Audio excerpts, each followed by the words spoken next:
Okay, good morning, everyone again. Thank you for having me. I'll be talking about how conservation at the community level has helped shark conservation here in the Philippines. And I'll be presenting on community-led shark and ray conservation and what's going on in the country. So my organization against Marine Wildlife Watch of the Philippines, we're focused on endangered, threatened, and protected marine wildlife conservation here in the Philippines. And over the past 30 years have been involved in shark conservation in the country.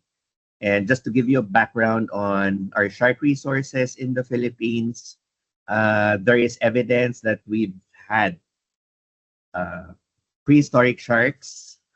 Some are non-existing anymore, including the megalodon, which existed 20 million years ago. And we have fossil evidence of a lot of reef sharks existing in the Philippines around 5 million years ago. And as you can see in our 100 peso bill, we have the iconic whale shark, which has been popularized throughout the country due to its tourism importance. So here in the Philippines, we have less than 200 species confirmed. There could be more based on the amount of research that is conducted. So we're estimating there's about 190 species verified right now. 12 of these are endemic.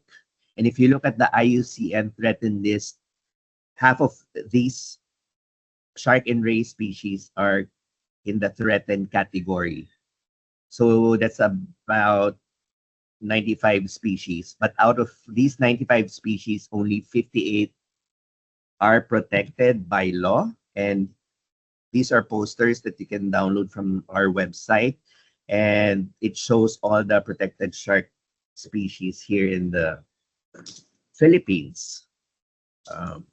Highlighting whale sharks are protected, 30 plus requiem sharks, all the treasure sharks, all the mobularies, all the wedge fishes, guitar fishes, and the giant guitar fishes are protected, including the hammerhead sharks. It has already been mentioned that the major threat to sharks globally, and the same is true here in the Philippines, is direct harvesting or targeted fishery. So they are considered a fishery resource. Bycatch apparently is also a big problem. And aside from the shark's fin that derive from the harvesting of sharks, apparently shark meat is also major utilized product from sharks globally, and I think more significantly in the Philippines because we're not shark fin eating people. I've been looking at how marine wildlife tourism, not only sharks in the Philippines, where they occur, what species are targeted, and their availability for tours. So this shows you a map of tourism activities directly focused on the various marine wildlife. As you can see, there are turtles, dolphins and whales, and numerous sites with sharks. So because of the declining population and threatened status of sharks, we're looking at different conservation strategies to address this, and we're looking now at tourism, marine wildlife tourism, particularly focusing on sharks and rays, because it does present both economic opportunities and great conservation potential for the work that we do. But we are also looking at inadequate regulation, poor practices, limited scientific knowledge, conflict of use, and unequal benefit sharing among the stakeholders that hinders the sustainability of this activity. So that's the problem statement.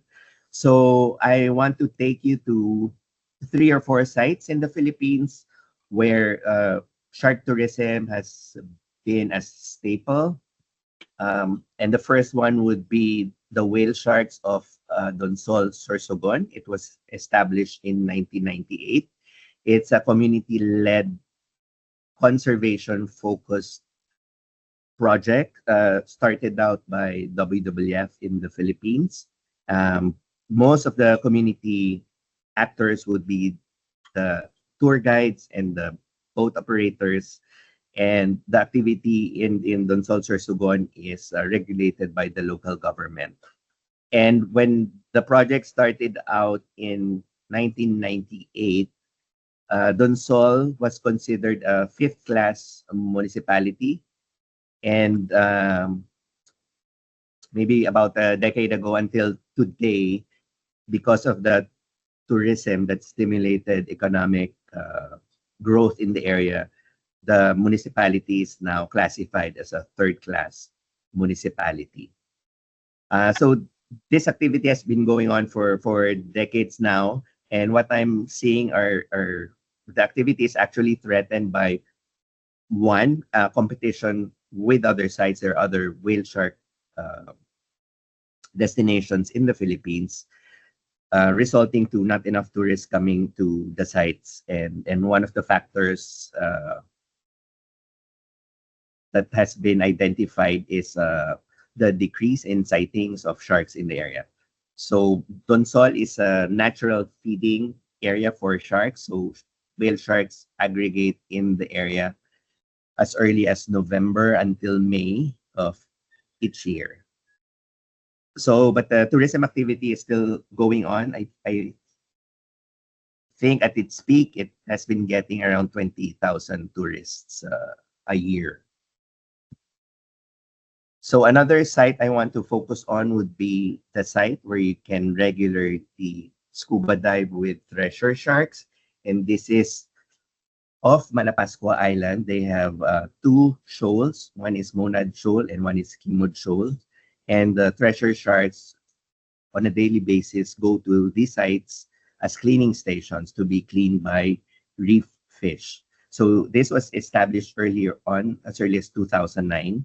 And this is mostly business sector led, mostly dive resorts and hotels and resort operators in the area. The activity is not regulated by the LGU, but mostly by the dive operators themselves. And of course, being the focus is diving, it's a tourism focused activity. And I think it's worth mentioning that in Cebu, all species of sharks and rays have been protected away from the national protection that we have. So all species are protected in Cebu. But I think the main threat to treasure sharks in the area would be poaching, because as I said earlier, sharks are still considered a fishery resource, and exemplified by this confiscation of I think 18 individuals of treasure sharks also in Cebu, in northern part of Cebu, very close to Malapascua Island back in 2016. So there's a conflict of views among fishers and dive industry. Another site would be a top dive destination in the Philippines. Oh, but before that, I'd like to mention also that I think in 2016, the Malapascua was devastated by the Typhoon Yolanda or Haiyan, and the recovery of that island has been attributed to the presence of the treasure sharks, because divers kept on coming in just to tick off in their bucket list a dive with the treasure sharks. So the community recovered nicely after being destroyed by a typhoon.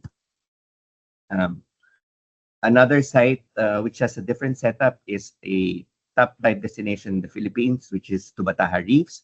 So you're seeing here a reef manta ray, but it's not only important for mantas, but other shark species as well, especially gray reef sharks and the white tip reef sharks, which Tubataha is known to have the highest density for these species in the world.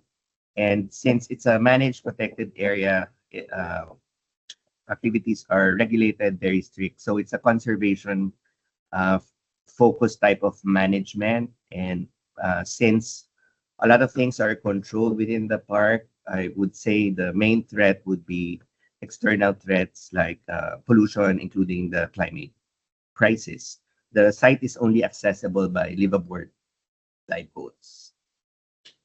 Um, I would say we have some problem sites in the Philippines. One is a natural feeding aggregation. So in a site in the Philippines called Oslob, Cebu, whale sharks are lured to stay in a site. So regularly they would just pass through the sites to go to natural feeding areas. But in Oslob, somehow they're stopped because they are fed. This area has established tourism in 2012. Again, it's community led by guides, boat operators, and now resort owners. The local government regulates the activities, but it started out as a business focused endeavor, not really a conservation based endeavor. So they're getting like over 200,000 tourists a year. So the biggest in all the sites I've mentioned. So the site is threatened by over tourism. Water is becoming scarce in town, and of course, feeding has been frowned upon as a responsible uh, tourism, as an irresponsible tourism practice. Um, so there are many factors that has been mentioned why wildlife should not be fed. So it's the same for whale sharks.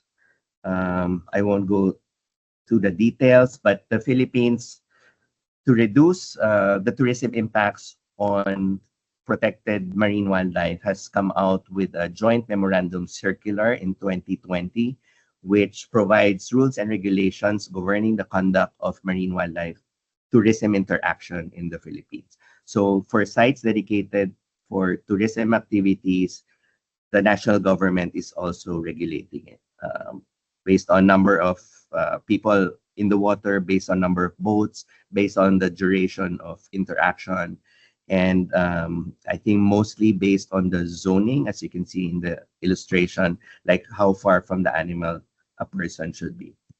Okay, but of course, there are other supporting policies within the Philippines. So we have our Fisheries Administrative Order listing all protected species of aquatic wildlife. We have our National Plan of Action for Sharks.